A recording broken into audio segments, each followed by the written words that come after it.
Thank you very much, everyone. So now I'd like to introduce the next panel, which is going to be a Biotech, MedTech, and Healthtech panel. We will have Simone Song once again coming back, managing partner of Ori Capital.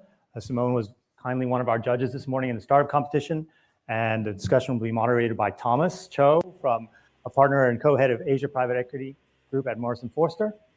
Please come on. And we will also have two speakers joining us virtually as well. We'll have Matt Britz, the COO of Affimmune, and we also have Arthur Kwan, the CEO of CG Oncology Incorporated.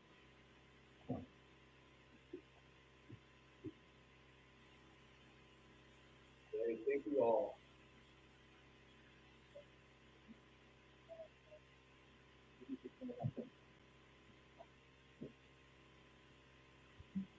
Thank you all. I'm thrilled to be here to moderate the BioEats World panel, New Opportunities in Biotech, MedTech, and Healthtech. And let's get started. I'm really thrilled that we at least have one panelist here in person, and we got to see a little bit of her earlier today. Simone Song, the founder and senior partner of Ori Healthcare. Simone serves as an investor director of many of Ori's portfolio companies, including Kymab, before it was sold to Sanofi, as well as Affimmune and CG Oncology, who are here today. Before founding Ori, Simone was the head of healthcare investment banking at Goldman Sachs for Greater China, and before that, she was also a managing director at the Cowen Group. She's also held executive advisory positions at AXA, investment managers, as well as AXA Asia Pacific Holdings. She received her BA in economics from Fudan in Shanghai, and her MA in economics from Claremont College in California. Simone's success was inspired by her parents. Her father was a prominent scientist at the Chinese Academy of Sciences who specialized in oncolytic viruses, and he made a very successful transition from academia to commerce at the tender age of 63.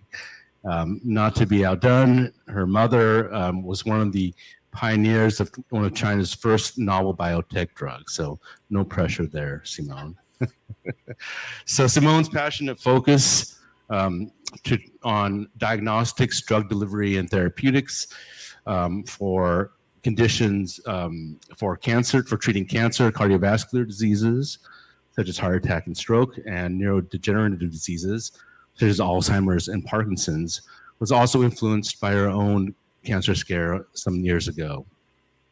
Thank you so much for joining us, Simone. My pleasure. And then we have Arthur Kwan on the bottom of your screen there. Arthur, you're joining us from Orange County today, I believe. Right. Arthur is the CEO and a member of the board of CG Oncology. You can tell from his youthful appearance, he's won a number of recognitions and awards for 30 under 30 and 30 under 40 lists, including from Business Insider this year and Forbes in 2020. Arthur also serves on the IP Commercialization Strategy Committee of the Moffitt Cancer Center, and he was also a founding member of Ally Bridge Group, which is a global healthcare-focused investment platform. Arthur received his bachelor's in biology from the University of Pennsylvania and his master's of science in biotech from Johns Hopkins in Maryland. Like Simone, Arthur's journey was inspired by his father, who also struggled with and suffered from cancer. So thank you, Arthur, for being here today. Thank you for having me. And last but not least, we have Matt Britz joining us from Boston. It's very late over there. Thank you for making it. Matt is the Chief Operating Officer of Affimmune. Matt has 2.5 decades of industry experience spanning process development and manufacturing, strategy consulting, BD, and operations. So prior to joining Affimmune, he was the senior VP and head of business development at Minerva Biotech, where he was integral in taking a solid tumor CAR T therapy into clinical trials, and he oversaw the CMC, chemistry, manufacturing, and control aspects, regulatory and clinical operations there. Matt's also held regulatory and clinical BD roles at Merck, Pfizer, Equinox, Health Advances, and Envoy Therapeutics, during its acquisition by Takeda. So Matt received his bachelor's in chemical engineering and biology from MIT and his MA in biology and his MBA from Washington University in St. Louis. So with that aside, with those introductions made, let's jump into it, and let's start with Simone, since she's here with us. Ori Capital is a Hong Kong-based global healthcare investment fund that you founded in 2015. And so let's find out a little bit about what makes Ori Capital unique in this world. So, right now in this ecosystem, we're long past the point where a lot of the VCs can just ride on the momentum and have, this momentum be a tide that raises ships up. So, we're seeing now a lot more, fund managers, trying to differentiate themselves from these momentum plays, talking about the proprietary deal flow, talking about the kind of operational value add they can bring to their portfolio companies.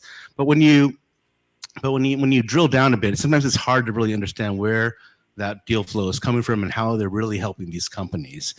I think it's quite interesting to see that, Ori Capital has this very differentiated and distinctive investment strategy called the quantum mental strategy.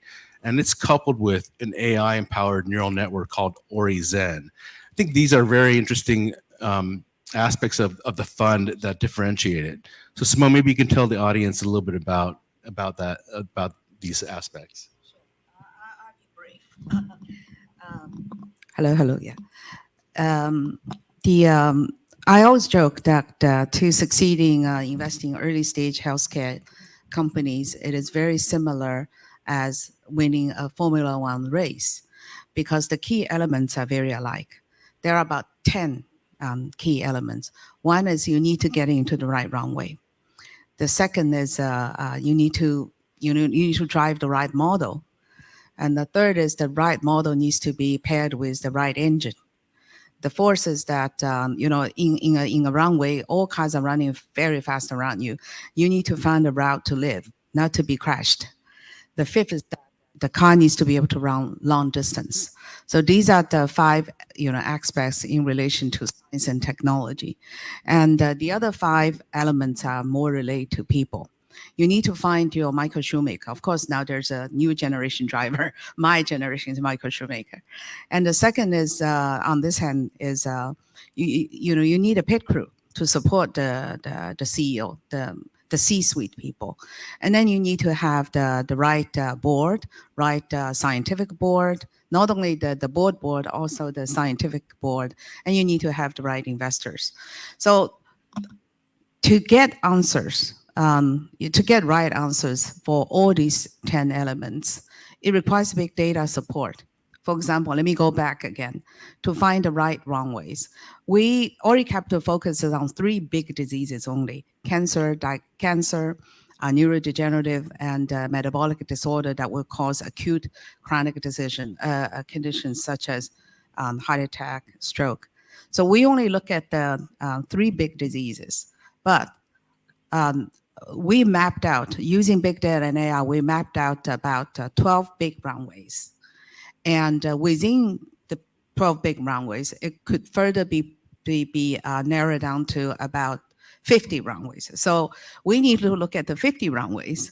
And in terms of car models, within each runway, you have different car models. So you want to invest in Ferrari, Lamborghini, other good ones. You want to invest in fast cars. So in 50 runways, there are different car models. So we currently look at about 900 different car models. And then, each car, each type of car needs to have a different engine.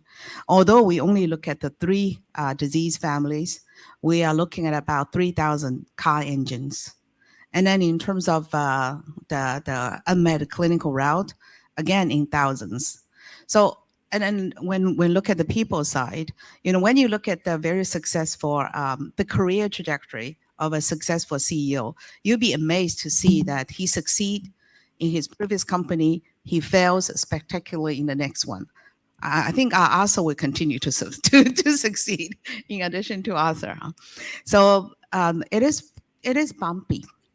So how do you find the right CEO, and how do you find the right OOOs? And we follow about 5,000 fund managers who are the relevant ones to us, right? So all these to look for answers of these 10 key elements in order to ring a Formula One race, we need big data.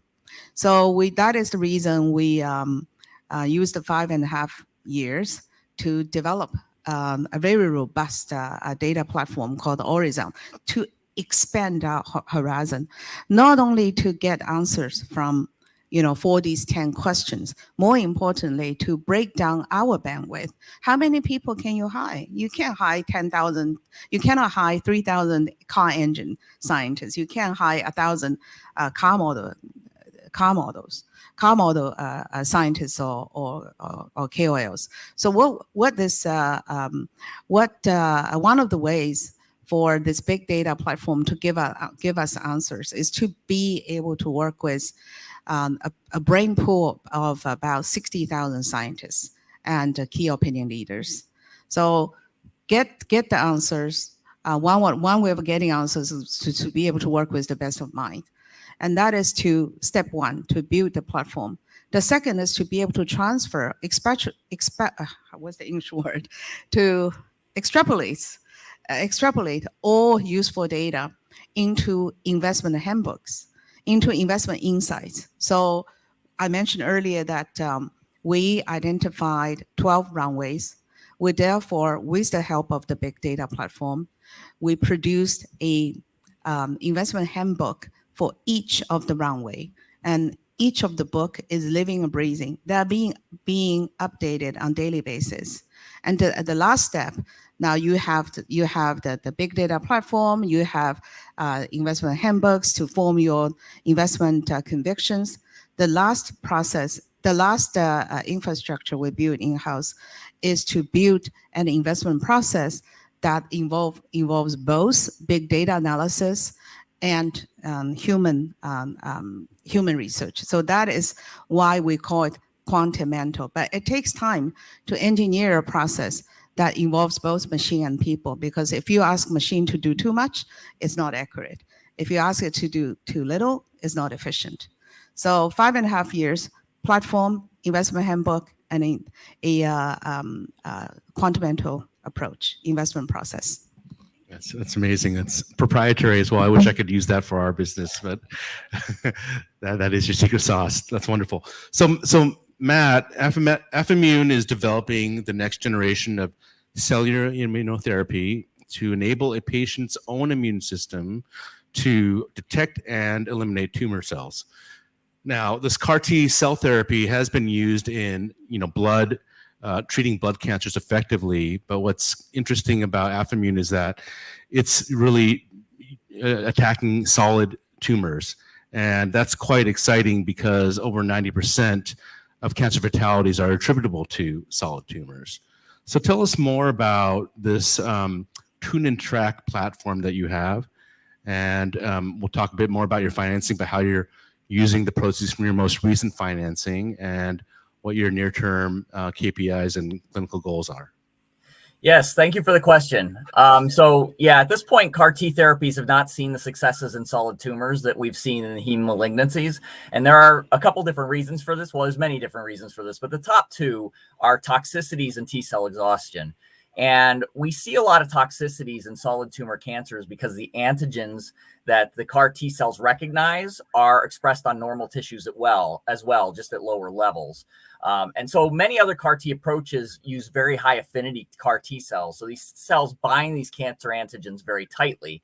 And while this results in good initial killing, these T cells also recognize low levels of antigens on normal cells, and that results in toxicity. And because they bind these antigens so tightly, they get exhausted and they stop killing effectively. So Affimune's tune and track platform, the tune part is that we tune down the interaction of the CAR T cells and the cancer antigen into a range where T cells naturally kill. And this does two things for us. It makes it so that our CAR T cells don't recognize and attack the lower levels of antigens on normal tissues. So there's no on-target off-tumor toxicity. And since these T cells don't bind as tightly, they're slower to exhaust. And that means that there's more serial killing. These T cells kill over and over again over a long period of time.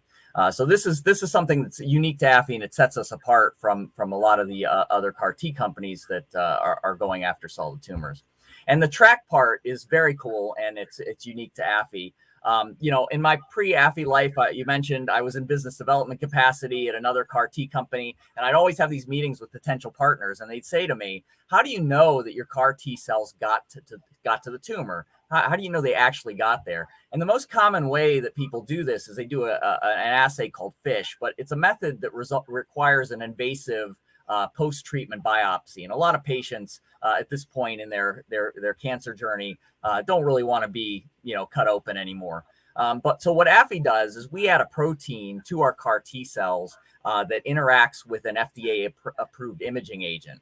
And so during our clinical trials, we'll run a PET CT scan, and that'll tell us where the tumors are. And then after a couple days of washout, we add this imaging agent, and this will show us where in the body in real time our CAR T cells are. And what we've seen so far in our phase 1 trial is that these CAR T cells go to the tumors. We can see them in there doing hopefully what they're supposed to do.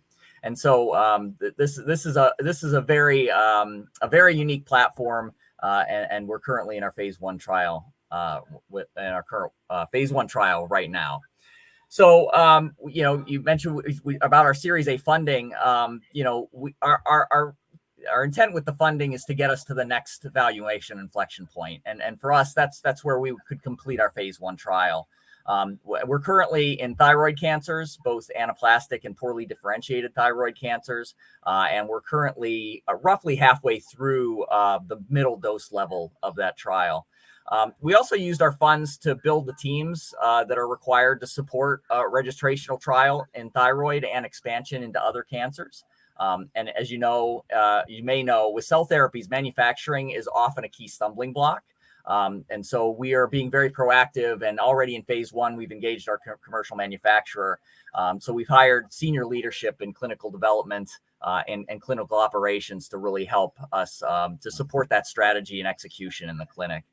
And, we're really laser focused on generating the data that we need to raise our Series B round. And that Series B round could then fund a registrational trial. So what we're really focused on is executing our phase 1 trial, completing that tech transfer to our commercial manufacturer, starting our indication expansion, and raising the Series B. And of course, all companies recruiting and retaining the talent to be able to execute and be able to achieve those goals. That's really helpful. And you mentioned data, and that's going to come up some more.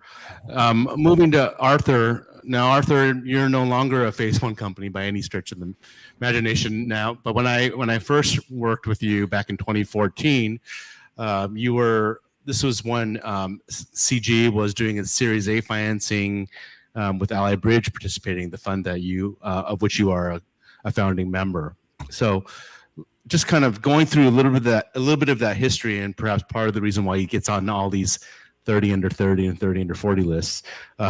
So after that Series A, CG70 was in its phase 2/3 bond clinical trials for patients with a high risk of in situ non-muscle invasive bladder cancer.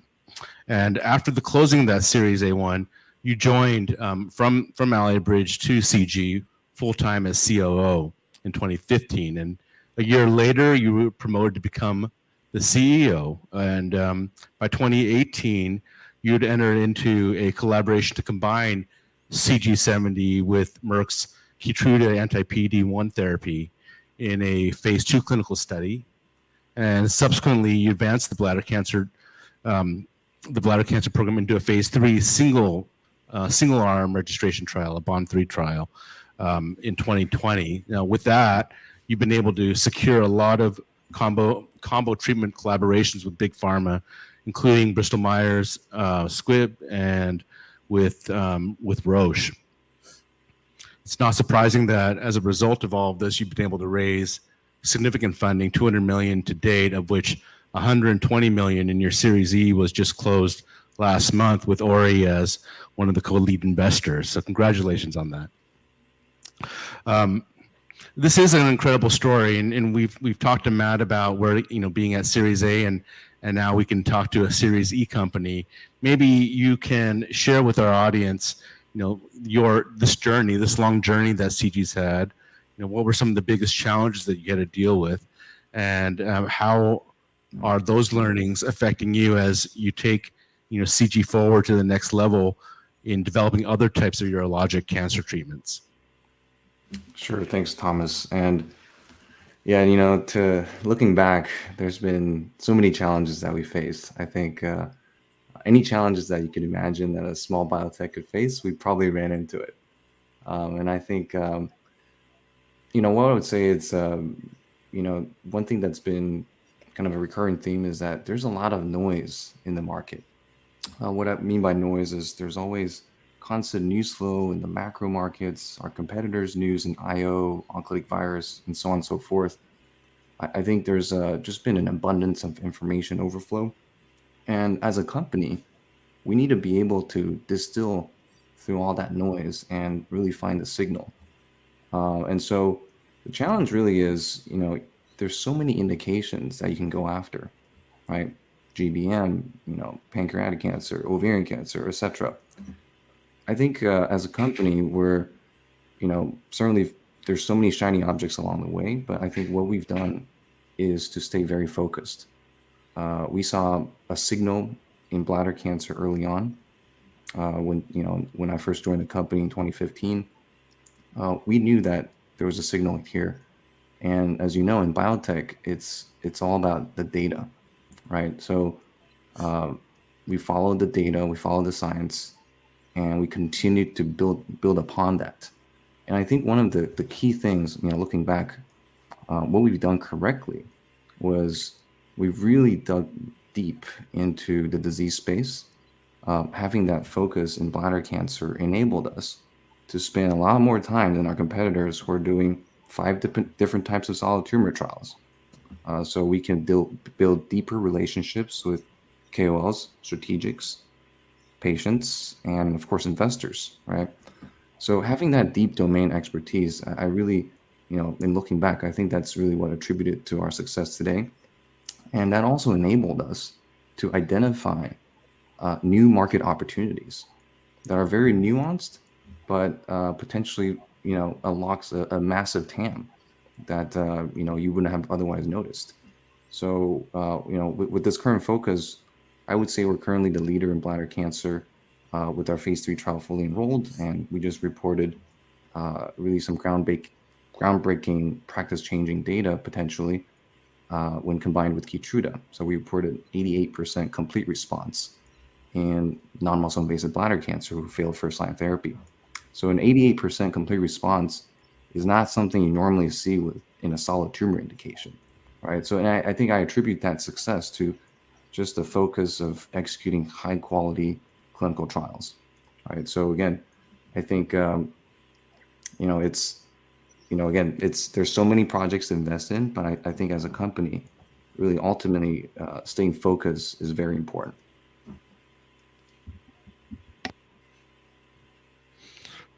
I'm debating whether I think this data developed from these high quality clinical trials. Can you just elaborate a bit on that? Because I think that is a big differentiating factor I've heard from our earlier discussions. Like, what are some of the companies doing wrong? How are they taking a different approach than what you've taken? Yeah, I think a few things here. One is you have to really understand who are the key opinion leaders, kind of driving guidelines and advising the FDA in shaping their regulatory pathway. So we spend a lot of time understanding that space. So then you can work backwards from there, right? Number one, what do the KOLs want to see? What do the regulators want to see, right? Because oftentimes, if you kind of let the scientists drive things. They may design a beautifully elegant scientific trial to answer a great question, but it may not have any business implications, or it may not meet the regulators' criteria. All right, so you end up with something that's not interpretable, or you may think a basket tumor, trial may show you some great safety signal, but then the investors aren't excited about it, right? So it's really kind of weighing all those, kind of dynamics, right, to make sure you get an optimal decision where all stakeholders are very clear about your next upcoming catalyst, right? That it could be a very meaningful data card, right? And so that's kind of the high level. And you have to make sure the data is of high quality. That's very helpful. It sounds like there's a bit of like interdisciplinary cooperation amongst the company to really listen to your audience, and instead of just following one path, which might be the scientist, on his own view. I may add to that point. As I said earlier, for a biotech company to live or for investors not to lose money, we need to learn how to drive a car. So to get into the right runway is very difficult to start with. If we look back, 8 years, back then everybody understood that we want to empower human immune cells to treat cancer. And there are about 8 runways coming up at the same time: CAR T, FEs, CAR NK, CAR macrophage, CAR gamma delta, and TCRT. All these runways are there to, theoretically are there to treat cancer. But looking back now, only one lived, which is CAR T. So for why biotech is hard, because you need to get into the runway. It's not like DD is not too much different from Uber, but in our case, the CAR NK dies, CAR T lives. So runway risk is there. And then you need to, you get into the right runway, and you need to see all CAR models in order to know which one is good, which one's bad. Let's say, one company succeeds in both getting to the right runway, find the right car to drive, and then you need to pair the car with the right engine. And let's say you succeed again in out of 3,000 engines, you find the right one. Now the fourth, most companies fail, and CG doesn't. That's why CG is living. Why? It echoed to Arthur's point. There are 500 types of cancer. Down to molecular level, which one you want to treat. It is, and each, at subset, at each specific phenotype, there are already existing treatment. So there are what we call standard of cares, 1, 2, 3. So your trial data need to be able to beat the existing ones. And on top of that, there must be other clinical assets, clinical trial, are running ahead of you. You are in phase 1, the other is in phase 3. So the challenge to get approval, high quality data, let's see that scientific wise, you would have good high quality data, but it may not be approvable. You have to be approved. You have to prove that you provided additional patient benefits. So you need to be able to beat standard of care ABC and the other clinical assets ahead of you. So that is a combination of not only science, business, and big data. And I think what us is trying to tell us that CG spend a lot of time combining these through understanding the science, understanding the competitive landscape, from its strengths to existing care to the competitions ahead of him, to be able to find that niche clinical need and design the trial so that the good data generated not only is of scientific sense, it's approvable. But most companies fail on my fourth finger here.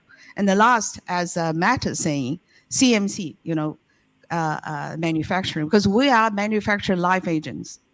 So as a biotech company, we dose 300 people. But at the time of approval, regulators need to believe that you be able to dose 100,000 or 50,000. So you need to be able to develop a process, out of your planning, designing that can fit for a much large number of people. So why biotech is hard? How can you find a CEO who understands all of that?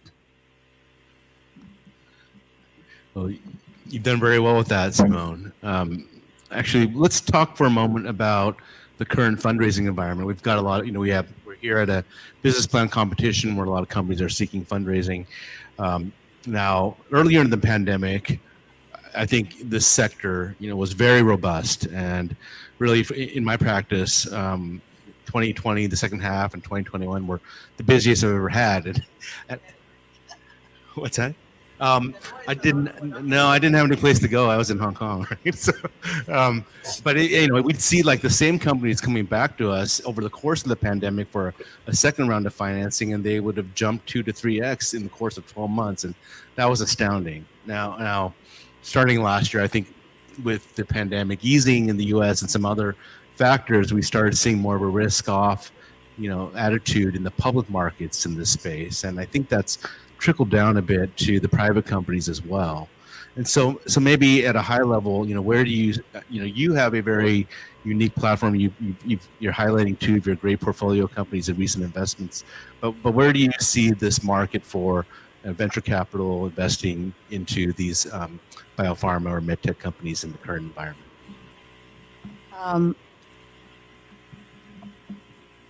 Industry inevitably goes through bubble time, normalized time, bubble time, deflating. Same applies to biotech industry. So at the bubble time, a lot of the capitals is deployed to companies that are not worth being deployed. Therefore, you see when bubble is deflated, you see a lot of a company not being financed. But it doesn't necessarily mean that it does not, the level of hardship doesn't really apply to good companies. Our companies, Arthur's company, just raised $120 million last month, with already leading, but I still have to fight for allocation, right, Arthur? And because a lot of well-established funds are coming in for competition. So I think that what bubble deflating would teach an investor is that be disciplined. A lot of the biotech is a biotech goes through cycles, and the challenge of our industry is that there are a lot of relatively young investors who have not gone through those cycles. So they entered into their career. They started taking charge, putting into important positions, also prematurely, and then they deploy capital prematurely at the bubble time into bubble companies, and that caused the industry, when the bubble deflates, the industry goes into a shock. That's what we are experiencing globally, not only in China in particular. So, to investor, it's to maintain discipline, and I think the cycle teaches us better lessons, but nevertheless, lessons worth learning. Thank you, Simone. And for a lot of these companies that were able to raise, especially later round financings in the last few years, these investments were made at very high valuations. And now, with everything dropping, I think the ability for those companies to fund, even if they have a good business, are challenged because you have all these investors sitting on, very high valued shares, and then unwilling to or reluctant to write that down to accommodate another round of financing. Now, Matt, congratulations on the A1. That's fantastic, and it's a sizable one. So, I mean, you're fortunate in the sense of, from a timing perspective, of not having to deal with these kind of legacy later stage investments. But I'm sure, given where the market is now, you're evaluating how best to spend those proceeds. The 30 million probably goes faster than you like. How are you going to use those funds effectively in this current environment where the next round of financing may not be as simple as it would have been a year or two ago. Yeah. So, it's really a matter of, it always comes back to data, right? And I think, we're somewhat fortunate, and there can be debate on this about, where you are as a stage of a company. Is it easier to raise money if you're an Affiimmune, where you're in phase 1 and you're, you're completing a phase 1 and you're going from A to B, or if you're post IPO and, you're going to do a share issuance below your IPO price, or even if you're later stage and may face a down round. I think there's debate on which is more desirable. But I will say this about, to answer your question directly about, what do you do with the money? Ultimately it is the data, right? It's data, it's progress in the clinic, it's a clear pathway to regulatory approvals. You have to turn the ideas into assets to get investors interested in you. And I believe that having a clear pathway to a drug approval is going to do well no matter what the market. VCs, despite the change in the market, VCs still have a lot of capital to deploy. Pharma companies are still looking for assets. They're still looking to do deals. None of this has really changed. So the focus really has to be on, anytime you take money from an investor, you need to make that next dollar worth more than the dollar that they put in, right? And so, and those dollars really need to buy data and progress in the clinic. And that's what really drives the process. So, but in terms of, looking to the future and looking at this market and trying to raise money in this market, I would say, one of the key aspects is not only just, making sure that you execute on your goals and generate the data you need, but it's also contingency planning. What if you're unable to raise? Let's say you want to raise 100 million and it looks like you can only raise 50. Now, what do you do with that 50? Things have to change. Your goals have to change. Are you going to be able to take that 50 and get to a next inflection point? Or, basically, how can you stretch that next amount of money so that if you don't raise the full amount, that you at least get some additional new data that'll make you a more compelling investment as in the future as this market presumably improves. So operationally, you just have to focus on the things that you can control, and that's generating the data to make the case that you're a good investment. Thank you, Matt. We're running a little short on time, so I might skip some questions. But we have two companies here, both U.S., Arthur in California, and Matt's in Boston, speaking at this Asian conference. So maybe the two of you can just quickly, tell us, why go with an Asian investor, or maybe it's why go with Ori specifically, and what kind of business development opportunities have you been able to achieve through these partnerships with Asian investors or commercial partners? Sure, I can start. So we have chosen specifically two types of Asian investors. One is global investors with an office and bases in Asia, right, such as Ori.